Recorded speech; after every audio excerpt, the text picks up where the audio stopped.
Regular college की online classes में आपका स्वागत है। बीएससी सेकेंड ईयर के अंदर जो पिछली क्लास में अपना टॉपिक चल रहा था फर्मेट प्रिंसिपल, फर्मा का नियम, एक बार दोबारा डिस्कस कर लेते हैं। फर्मा का नियम क्या था? सबसे पहले फर्मा ने कहा था कि जैसे भी आपके पास लाइट है, जो प्रकाश है, वो एक पॉइंट से दूसरे पॉइंट तक जाने के लिए उस पथ का यानी उस रास्ते का चयन करती है जिसके ऊपर लगा समय क्या होता है, न्यूनतम होता है, मिनिमम होता है। लेकिन बाद में इसी ने चेंज करके कहा था कि कुछ कंडीशन के अंदर ये टाइम होता है वो आपके पास अधिकतम भी हो जाता है, मैक्सिमम भी हो जाता है। तो इस नियम को इस प्रकार से डिस्क्राइब किया गया था बाद में कि जो लाइट होती है वो एक पॉइंट से दूसरे पॉइंट तक जाने के लिए जो भी इसके अंदर जो रिफ्लेक्शन है, परावर्तन और अपवर्तन है, इन सभी के पश्चात जब वो बी पॉइंट के ऊपर पहुंचती है तो उसमें लगा समय न्यूनतम हो सकता है, अधिकतम हो सकता है, कांस्टेंट हो सकता है, लेकिन वो क्या होगा, मैक्सिमम होगा। मैक्सिमम का मतलब कि एक उसके कलर में पढ़ा था कि एक्सट्रीमम वैल्यू आएगी इसकी। एक्सट्रीमम का मतलब एक, मैक्सिमम का मतलब ये नहीं है कि यहाँ पर इसकी पीक पॉइंट आएगी, ये अधिकतम मान होगा। अधिकतम मान का मतलब ये यहाँ पर एक्सट्रीमम से नहीं है, ये जो चरम सीमा थी, चरम सीमा का मतलब ये था कि अगर किसी भी पॉइंट के लिए यदि आपके पास न्यूनतम पॉइंट फिक्स है, न्यूनतम पॉइंट फिक्स है और उससे ज्यादा पॉइंट तक आप जा सकते हो कहीं पर भी, तो जो आपके पास पॉइंट फिक्स है जिसका मान एक निश्चित मान है वो आप लोगे, यानी कि जिसके लिमिटेशन जिस तरफ की बाउंड्री है वो वाली आप। अगर इसकी न्यूनतम सीमा की बाउंड्री है तब तो आपके पास इसकी वैल्यू आएगी न्यूनतम। अगर इसकी अधिकतम सीमा बाउंड्री है, न्यूनतम सीमा की बाउंड्री नहीं है, जैसे अपने चलते हैं कि बात करते हैं अपने जमीन से ऊपर की तरफ जा रहे हैं, तो जमीन से जब अपने ऊपर की तरफ जा रहे हैं तो यहाँ तक तो ये पॉइंट तो आपके पास फिक्स है, ये तो एक सीमा है कि आपने जमीन से स्टार्ट किया, इसे नीचे से नहीं कर रहे, और ऊपर तक आप कहां तक जाओगे इसकी कोई लिमिटेशन नहीं है। तो ये जो पॉइंट होगा वो यहाँ पर क्या माना जाएगा, मिनिमम, इसकी क्या माना जाएगा, एक्सट्रीमम वैल्यू मानी जाएगी। एक्सट्रीमम वैल्यू का मतलब यहाँ से ये निश्चित है, इससे ज्यादा नीचे की तरफ नहीं जा सकते, ऊपर की तरफ कोई भी बाउंड्री नहीं है, कोई भी फिक्स नहीं है, जो फिक्स नहीं होता वो नहीं लेना, जो फिक्स होता है वो आपके पास एक्सट्रीमम वैल्यू है। इसी तरीके से आपके पास ऊपर की तरफ की जब बात की जाए, जहां पर आपके पास ऊपर की वैल्यू फिक्स हो, नीचे की तरफ कोई वैल्यू फिक्स नहीं होती, कहां से अपने स्टार्ट कर रहे हैं, अपने को यहां तक पहुंचना है, ये वाली वैल्यू फिक्स है, जहां कहां से वो नहीं फिक्स होता, तो ये आपके पास मैक्सिमम वैल्यू फिक्स होगी, तो ये आपके पास एक्सट्रीमम वैल्यू ये वाली आएगी, ये वाली नहीं आएगी। इसका ये मतलब था कहने का कि एक्सट्रीमम वैल्यू का मतलब क्या होता है। तो एक्सट्रीमम वैल्यू का मतलब समझिए, फर्मेट प्रिंसिपल ने कहा था कि आपके पास जो न्यूनतम हो सकता है, अधिकतम हो सकता है, स्थिर हो सकता है, लेकिन वो क्या होगा, टाइम फिक्स होगा, वो एक्सट्रीमम होगा, यानी कि उसका जो डेरिवेटिव होगा वो क्या होगा, जीरो होगा। ये कांस्टेंट होगा, इसका डेरिवेटिव क्या हो जाएगा, जीरो होगा। तो अभी इसी नियम का यूज करते हुए अपने को क्या करना है, रिफ्लेक्शन परावर्तन के नियमों को निकालना है। तो परावर्तन के नियम अपने पहले पढ़ चुके हैं, आप जानते होंगे कि परावर्तन, जो प्रकाश का परावर्तन है उसके क्या नियम होते हैं, जानते हो? तो देखिए, सबसे पहले तो जो आपके पास नियम होता है, इंसिडेंट रेज, आपतित किरण, रिफ्लेक्टेड रेज, परावर्तित किरण, और तीसरा नॉर्मल, अभिलंब।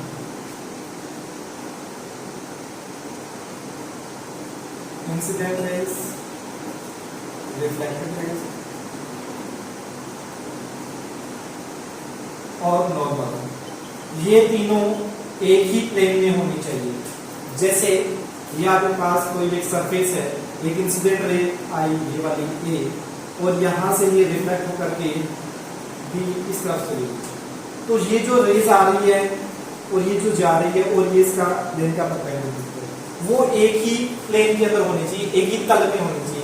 ऐसा नहीं है कि ये ए यहाँ से इस पॉइंट से आ रहा है, यहाँ पर बी इस बॉर्डर के प्लेन में जा रहा है, और नॉर्मल आपके पास इस कंडीशन में है, अंदर से बाहर की तरफ, इस कंडीशन में नहीं होना चाहिए। तीनों आपके पास क्या होने चाहिए, एक ही प्लेन में, यानी कि एक प्लेन एक्स वाई या वाई जेड या जेड एक्स में होनी चाहिए, या किसी भी प्लेन में होने चाहिए, वो एक प्लेन होना चाहिए जिसके अंदर ये तीनों एग्जिस्ट कर रहे हैं। दूसरा नियम इसका क्या था कि ये वाला जो आपके पास इंसिडेंट रेज का एंगल बन रहा है, इंसिडेंट एंगल आई, और ये रिफ्लेक्टेड है, ये आपतन कोण हो गया, इंसिडेंट एंगल हो गया, और ये आपके पास रिफ्लेक्टेड एंगल हो गया, परावर्तन कोण हो गया। अब देखिए कौन से होते हैं, जो इंसिडेंट रेज है आपतित किरण है और नॉर्मल है अवेलेबल है, इन दोनों के बीच का कौन होगा आपके पास इंसिडेंट एंगल, और जो नॉर्मल है और रिफ्लेक्टेड रेज है इन दोनों के बीच का एंगल हो जाएगा आपके पास परावर्तन कोण। ये दोनों भी क्या होने चाहिए, बराबर होने चाहिए। तो दूसरी इसकी कंडीशन क्या थी, ये I इज इक्वल टू होना चाहिए दूसरा होना चाहिए I इज इक्वल टू, ये आपके पास रिफ्लेक्शन के परावर्तन के नियम है। इन नियमों को अपने किसके द्वारा निकालेंगे, फर्मेट प्रिंसिपल के द्वारा।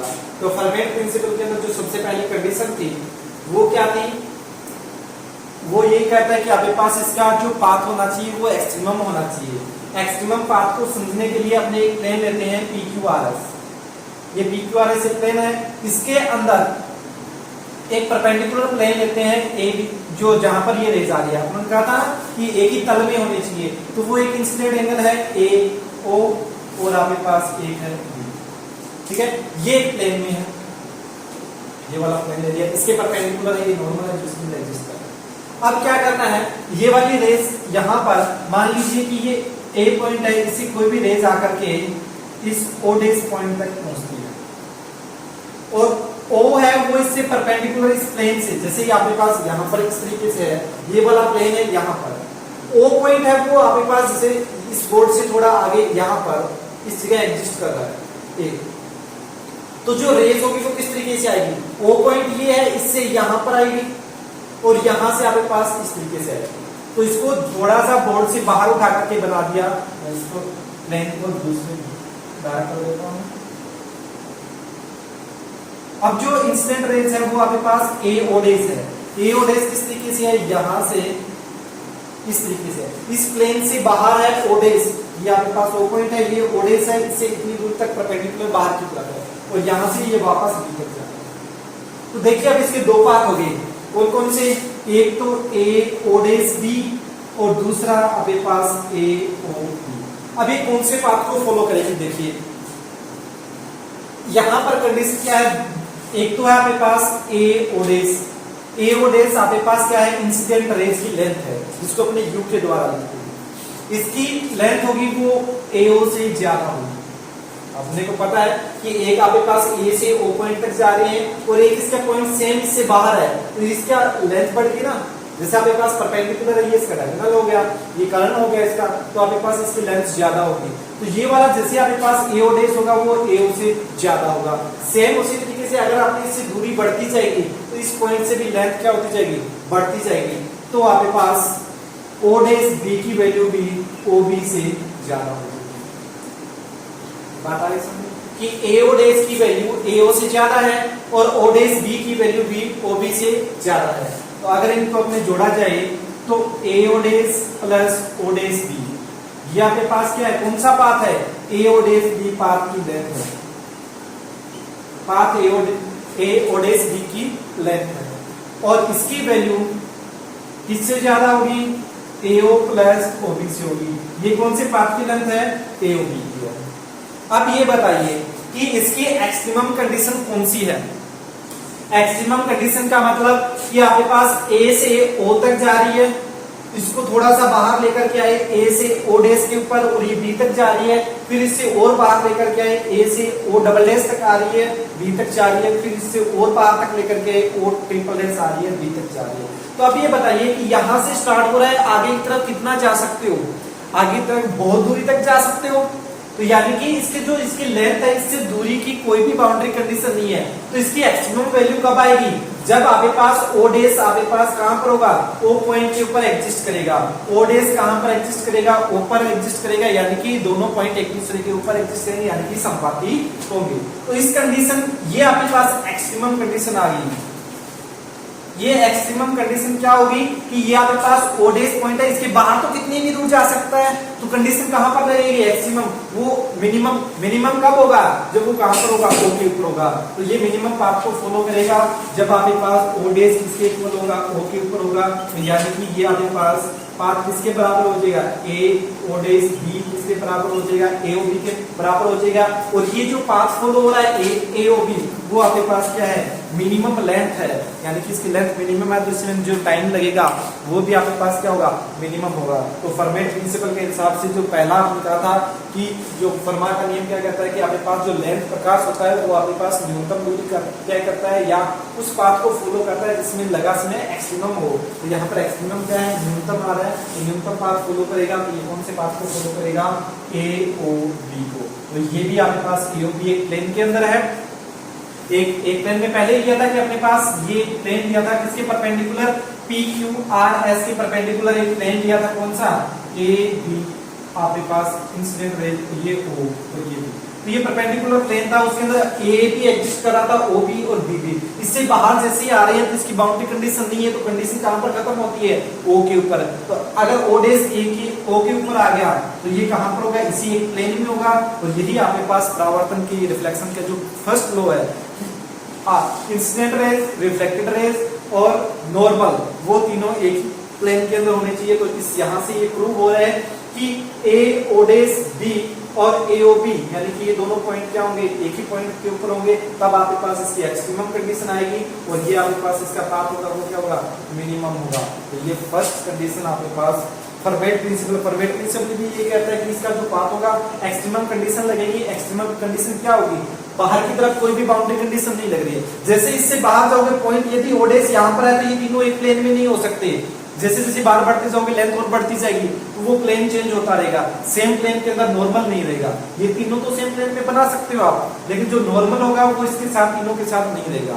नॉर्मल कब होगा, इसके अंदर बाउंड्री कंडीशन फर्मेट प्रिंसिपल के द्वारा क्या लगती है कि O डैश पॉइंट O के ऊपर होगा, तब आपके पास एक्सट्रीमम कंडीशन होगी। बाहर तो वो कितना भी जा सकता है, उसकी कोई कंडीशन नहीं लगा सकते, अपने कंडीशन कहां पर लगा सकते हैं, O के ऊपर। ये अगर O डैश O के ऊपर आ गया तो जो रिफ्लेक्शन का फर्स्ट लॉ है कि आपतित किरण, परावर्तित और नॉर्मल यानी कि अभिलंब तीनों एक ही तल में है, वो आपकी वाली कंडीशन सॉल्व हो जाती। ये वाला क्लियर, यानी कि जो परावर्तन का फर्स्ट नियम था कौन सा, इंसिडेंट रेज, आपतित किरण, परावर्तित रिफ्लेक्टेड रेज, परावर्तित किरण और नॉर्मल अभिलंब तीनों एक ही तल में है, ये आपके पास प्रूफ हो गई किसके द्वारा, फर्मेट प्रिंसिपल के द्वारा। सेकंड अपने करते हैं इसके अंदर कौन सा, कि जो इंसिडेंट एंगल है I वो किसके बराबर होना चाहिए, R के बराबर होना चाहिए। ये एक जो आपने पार्ट था रिफ्लेक्शन का फर्स्ट पार्ट कि तीनों आपके पास एक ही प्लेन के अंदर होने चाहिए, वो अपना कंप्लीट हो गया। सेकंड अपने पढ़ते हैं कौन सा, I = R किस तरीके से अपने को प्रूव करना है। तो आपके पास देखिए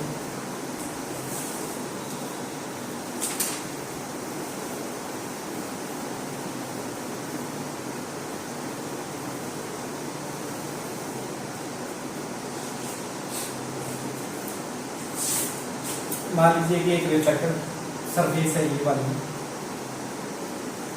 इसके ऊपर एक इंसिडेंट रेज आ रही है A से, ये आ रही है O तक और ये रिफ्लेक्टर होकर के जा रही है और ये यहाँ पर आपके पास है नॉर्मल, ये वाली लाइन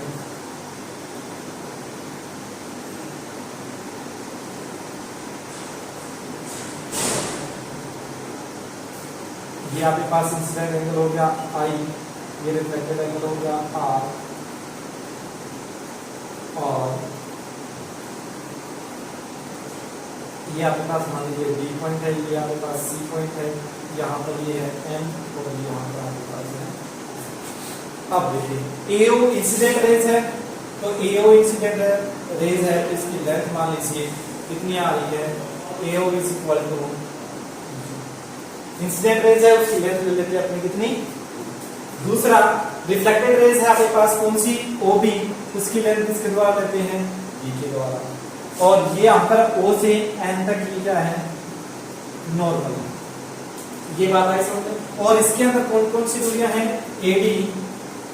AD बराबर कितना है आपके पास, M है और BC बराबर आपके पास कितना है, N है, ये दो लेंथ है।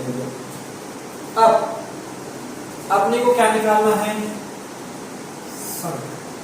टाइम T, कौन सा, क्योंकि जो फर्मेट प्रिंसिपल है वो क्या कहता है कि आपके पास एक पॉइंट से ए से रिफ्लेक्टेड होकर के जब बी तक पहुंचती है तो ए से बी तक जाते हुए वो उस पाथ को फॉलो करती है जिसमें लगा समय क्या होता है, मिनिमम होता है, या आपके पास कह सकते हो कि dt इज इक्वल टू 0 होता है। जो आपने टाइम लिया है उसका डिफरेंशिएशन कितना होता है, 0 होता है, उसका फर्स्ट आउटपुट 0 होता है, तो t क्या होगा, मिनिमम या मैक्सिमम एक्सट्रीमम वैल्यू आपके पास पहुंच जाएगी। तो इसको करने के लिए अपने क्या करते हैं, सबसे पहले टाइम निकालते हैं।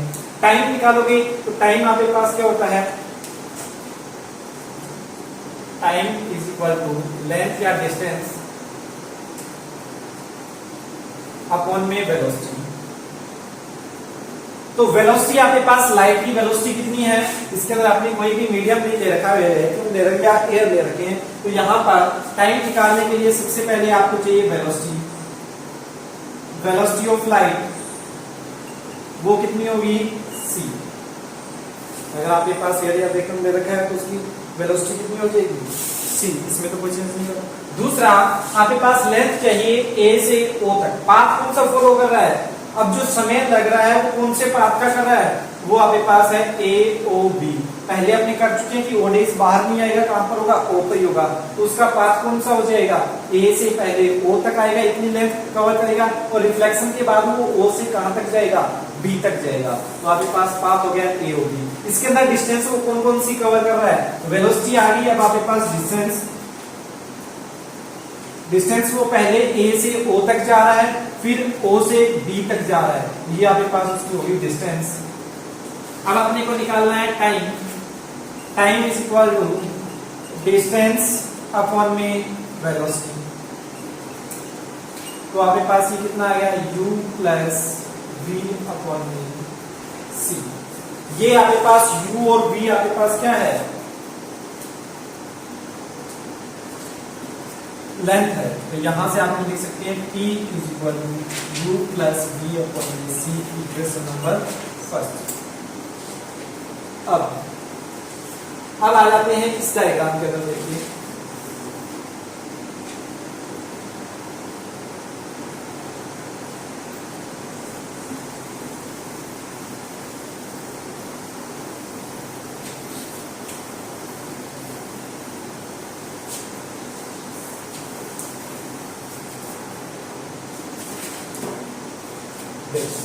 इस डायग्राम का अगर ट्रायंगल AOD बाय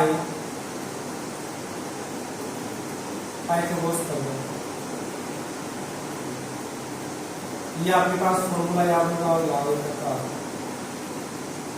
यहां से आपके पास देखिए AO अधूरी है और दूसरे के अंदर आपके पास कितनी है, OB, और कौन सी डिस्टेंस आपके पास, ये वाली और ये वाले। तो इनके रूप में अपने क्या करेंगे, A और OB की वैल्यू अपने यहां पर क्या निकालेंगे, देखिए AO और आपके पास किसकी वैल्यू है, AB।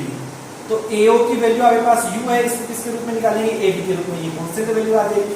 तो यहां से आपके पास देखिए ये 90 डिग्री है, ये आपके पास हो गया बेस आधार, ये लंब, और ये आपके पास कर्व। तो आपके पास यहां पर AO क्या है, कर्व, और क्या है, AD आधार। तो यहां पर देखिए K अपॉन में कौन सा एंगल बनेगा, एक तो एंगल I बनेगा, लेकिन कौन सी हमारे पास साइन कोस टेन में से कौन सा बनेगा। तो यहां से चल करके देखते हैं कि कर्ण अपॉन में आधार, यहां से sine cos tan cot sec cosec. तो यहां से देखिए ये अपने बन रहा है K अपॉन में A, ये क्या बन जाएगा, K अपॉन में A is equal to sec theta. तो यहां पर AO अपॉन में AD इज इक्वल टू क्या बन गया, सेक I। क्लियर है। तो इस ट्रायंगल से मैं सीधा लिख देता हूं, ट्रायंगल AOD से AO अपॉन में AD is equal to sec I, या इसको लिख सकते हैं AO is equal to AD की वैल्यू कितनी है, n सेक I। क्लियर है। सिमिलरली अपने पास किसकी वैल्यू निकालते हैं, triangle BOC। In triangle BOC आपके पास क्या आ जाएगा, OB अपॉन में BC is equal to sec I। यहां से आपके पास OB इज इक्वल टू कितना हो गया, n सेक I। और अगर इसकी वैल्यू अपने पुट कर देते हैं इक्वेशन नंबर फर्स्ट में, तो आपके पास इक्वेशन किस तरीके से आ जाएगी,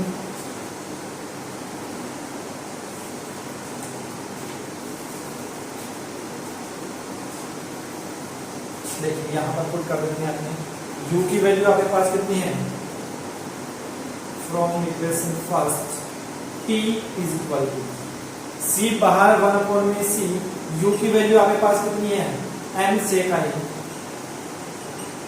प्लस OB की वैल्यू कितनी है यानी कि ये क्या है v और ये क्या है u। तो यहां से आपके पास कितना आ गया m sec r सॉरी ये r है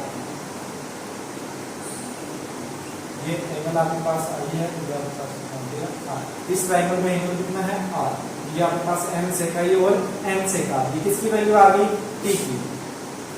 अब जो फर्मेट प्रिंसिपल क्या कहता है इस रिक्वेस्ट नंबर 2 लिखता हूं कि जो डिफरेंशिएशन ऑफ टाइम है वो आपके पास कितना होना चाहिए 0 होना चाहिए।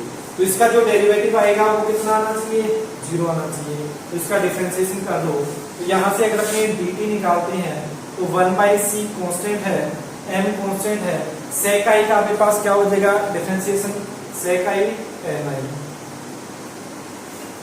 और साथ में क्या आ जाएगा di plus n sec r और tan r और dr इज इक्वल टू कितना है 0। तो यहां से आपके पास m sec i tan i di plus n sec r tan r dr is equal to 0 या आप यहां से लिख सकते हो n sec i tan i di is equal to minus n sec r tan r dr equation number 3। यहां तक इसको ध्यान से देखो कंप्लीट हो गया। सबसे पहले इसको दोबारा देखिए बेटा को सबसे पहले अपने को टाइम निकालना था कहां से टाइम चाहिए AOB पाथ में कितना टाइम लगा आपको AOB पाथ में लगा टाइम आपके पास ये दूरी कितनी है यहां से यहां तक की u और यहां से यहां तक की कितनी है v। तो अपने लिख सकते हैं time t is equal to AO plus OB बटा में c या लिख सकते हैं u प्लस v बटा में c। अब जो आपके पास एंगल I है उसको अपने m और n दो अपने जो डिस्टेंस है इसकी हाइट और आपके पास स्क्वायर दोनों कांस्टेंट m और n के रूप में ले रखी है। तो यहां से आपके पास u की वैल्यू आ जाएगी m sec i यहां से देखिए u की वैल्यू आ गई m sec i और v की वैल्यू आ गई m sec r। इन दोनों की वैल्यू पुट किया और जो आपने फर्मेट प्रिंसिपल क्या कहता है कि आपके पास दोनों के लिए जो डिफरेंशिएशन है यानी कि टाइम अगर अपने पास एक्सट्रीमम होगा तो इसका डिफरेंशिएशन होगा वो कितना हो जाएगा 0 हो जाएगा। तो यहाँ पे इसका डिफरेंशिएशन 0 करने पर आपके पास ये वाली इक्वेशन आ जाएगी इक्वेशन नंबर 3। अब उसके बाद जो नेक्स्ट कंडीशन लगती है वो आपके पास देखिए कि यदि आपके पास O पॉइंट फिक्स है O पॉइंट आपने पहले से ही फिक्स कर रखा है जो फर्मेट प्रिंसिपल के द्वारा आपने पहले कर चुके हैं कि O डेज होगा वो कहां पर होगा O पर आएगा तभी आपके पास ये एक्सट्रीमम वैल्यू प्राप्त करेगा। यदि O आपके पास कांस्टेंट है या फिक्स है तो उसके लिए हमेशा क्या होगा OD बराबर होगा OC यानी कि O से जो D की दूरी है वो आपके पास किसके बराबर होगी OC के बराबर या आप कह सकते हैं कि अगर ये ज्यादा होगी ये एंगल बराबर होगी यानी कि ये दोनों ज्यादा होगी तो आपके पास दोनों का वैल्यू आएगी वो क्या होगी कांस्टेंट होगी। दोनों बराबर होने जरूरी नहीं है कि दोनों के बीच की दूरी क्या होनी चाहिए कांस्टेंट है। अगर आपके पास ये यहां से रिफ्लेक्टेड हो रही है तो आपके पास यहां पर पहुंच जाएगी तो यहाँ वाली ये आपके पास क्या होगी ये वाली दूरी कम होगी ये वाली दूरी क्या होगी ज्यादा होगी। अपने नॉर्मली इसको मिडिल में कर लेते हैं तो दोनों बराबर कर लेते हैं लेकिन बराबर होना जरूरी नहीं है दोनों का क्या वैल्यू कांस्टेंट होनी जरूरी है। तो C से जो D की दूरी है वो कांस्टेंट रहेगी यानी कि OD प्लस OC की वैल्यू हमेशा क्या रहेगी कांस्टेंट रहेगी।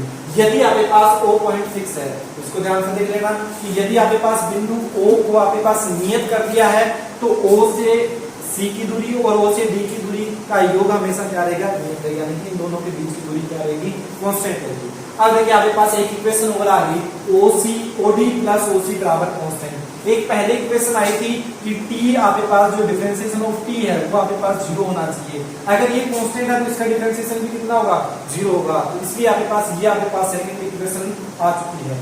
तो उसको भी आपने U और V में थी तो आपको M और N के रूप में लिखा था I और R के रूप में लिखा था इसको भी I और R के रूप में लिखते हैं। तो तो सबसे पहले ट्रायंगल देखिए कौन सा,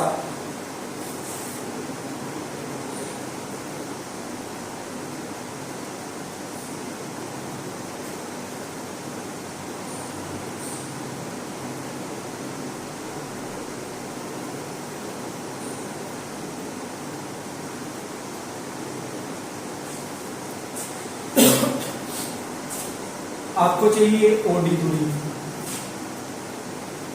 पता कौन सी है, ये आपके पास क्या है, आधार लंब पर, तो आपके पास लंब अपमान में आधार, ये वाले फॉर्मूले से हमने क्या चाहिए, लंब अपमान में आधार, लंब अपमान में आधार बराबर आपके पास क्या होता है, tan। यहाँ पर देखिए साइन कोस tan, तो साइन आपके पास लंब बटा कर्म, आधार बटा कर्म, और ये लंब बटा आधार। यहाँ पर आपके पास ये क्या है, ओडी लंब, ये आपके पास आधार बराबर आपके पास क्या देगा, tan थीटा, और थीटा यहाँ पर आपके पास कितना है, आई। तो यहाँ से ओडी की वैल्यू आप लिख सकते हो, OD is equal to AD tan I, और इसको आप लिख सकते हो m n i। सिमिलरली अगर आपने दूसरा ट्रायंगल लिया जाए, कौन सा, BOC, ट्रायंगल BOC के अंदर अपने को कौन सी दूरी चाहिए, OC, यहाँ पर मुझे OC पता कौन सी है, BC, OC बटा BC, यहाँ पर भी आपके पास एंगल कौन सा आएगा, tan R।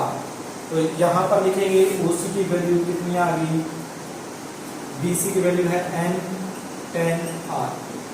अब ये OD और OC की वैल्यू, इक्वेशन नंबर 3 लिखी थी, ये लिख देते हैं 4। तो यहाँ पर OC एंड OD की वैल्यू इक्वेशन नंबर 4 में पुट करते हैं, put the value of OC and OD in equation 4। अगर ये वाली वैल्यू यहाँ पर पुट करेंगे तो ये वाली इक्वेशन किसमें आ जाएगी, m tan i plus n tan r is equal to constant. ये वाली इक्वेशन की नंबर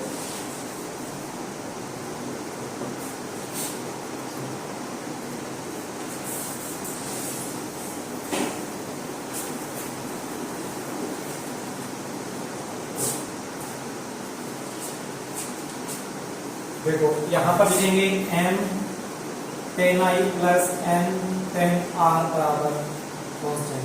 अब क्या करते हैं, इसका डिफरेंशिएशन करते हैं।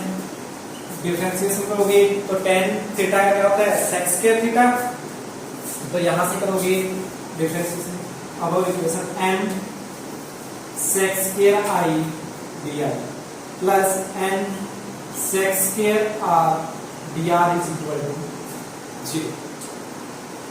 और यहां से अगर आपने निकाले m sec square i di बराबर minus n sec square r dr बराबर, तो ये माइनस में। अब देखिए इसको अपने इक्वेशन नंबर दे दिया 5, इसको दे दो 6। अब इक्वेशन 6 और 3 को देखिए, दोनों के अंदर इस साइड n का पार्ट है, इस साइड पे n का पार्ट है, इसमें n का पार्ट है, इसमें भी n का पार्ट है, इधर आपके पास i का पार्ट है, इसमें भी i का पार्ट है, और इसमें r का पार्ट है, इसमें भी r का पार्ट है, यानी कि यहाँ पे अपने को सॉल्यूशन मिल सकता है। तो देखिए इन दोनों इक्वेशन को डिवाइड करते हैं,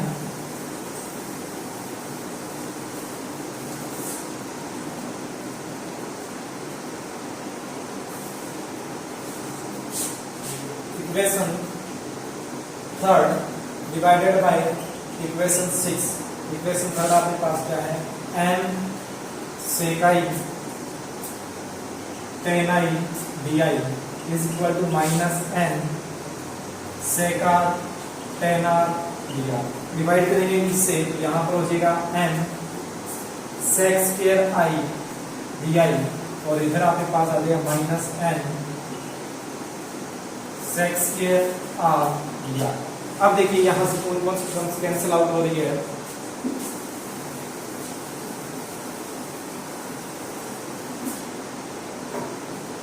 ये हो जाएगा di से di कैंसिल हो जाएगा, sec स्क्वायर से एक sec हो जाएगा, m से m हो जाएगा, इधर भी माइनस से माइनस, n से n कैंसिल हो रहा है, dr से dr हो रहा है, sec r से sec स्क्वायर का एक आ रहा है, क्या बचा टेन आई अपॉन में सेक आई is equal to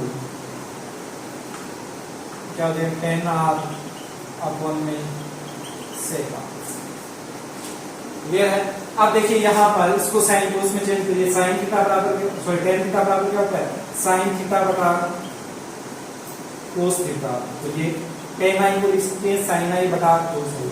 sec theta 1 upon में कोस थीटा, तो यहाँ पर 1 अपॉन में कोस आई बराबर टेन आर को लिख सकते हो साइन आर बटा cos R into sec R को लिख सकते हो 1 अपॉन में कोस आर। तो यहाँ से ये कैंसिल हो गया, ये भी कैंसिल हो गया, क्या बचा sine I is equal to sine R, और यहाँ से अपने साइन थीटा बराबर साइन थीटा यानी कि I is equal to R. यही आपके पास रिफ्लेक्शन का सेकंड लॉ था, कौन सा, कि आपके पास इंसिडेंट एंगल और रिफ्लेक्टेड एंगल बराबर होते हैं। तो यहाँ पर भी आपके पास आई इंसिडेंट एंगल है और आर रिफ्लेक्टेड एंगल है, दोनों क्या हो गए बराबर, आपने प्रूव कर दिए। आपने कहां से ले, फर्मेट प्रिंसिपल लेकर के चले थे। फर्मेट प्रिंसिपल के द्वारा पहले ही आपने ये प्रूव किया कि जो इंसिडेंट एंगल है, इंसिडेंट रेज है और रिफ्लेक्टेड रेज है और नॉर्मल है, वो तीनों एक ही प्लेन में होते हैं। वो आपने प्रूव कर दिया, ओ डेज को ओ के ऊपर फिक्स कर दिया। दूसरा आपने प्रूव करना था आई इज इक्वल टू आर, तो अपनों ने क्या किया, जो यहाँ पर आई एंगल था इंसिडेंट रेज का और रिफ्लेक्टेड रेज का, दोनों को लिया और उसको प्रूव किया। सिर्फ ये दो कंडीशन लगाई थी, एक तो अपनों ने लगाई थी कौन सी, कि जो टी होगा वो कांस्टेंट होगा, टी कांस्टेंट होगा तो आपके पास उसका डिफरेंशिएशन यानी कि एक्सट्रीमम वैल्यू होगी तो उसका डिफरेंशिएशन 0 होगा। एक तो वहां से इक्वेशन निकाली। दूसरी अपनों ने निकाली कि अगर आपके पास ओ पॉइंट फिक्स है, यदि ओ पॉइंट फिक्स है तो यहां से जो ओडी की दूरी होगी और ओसी की दूरी होगा, इनका सम होगा वो हमेशा कांस्टेंट रहेगा।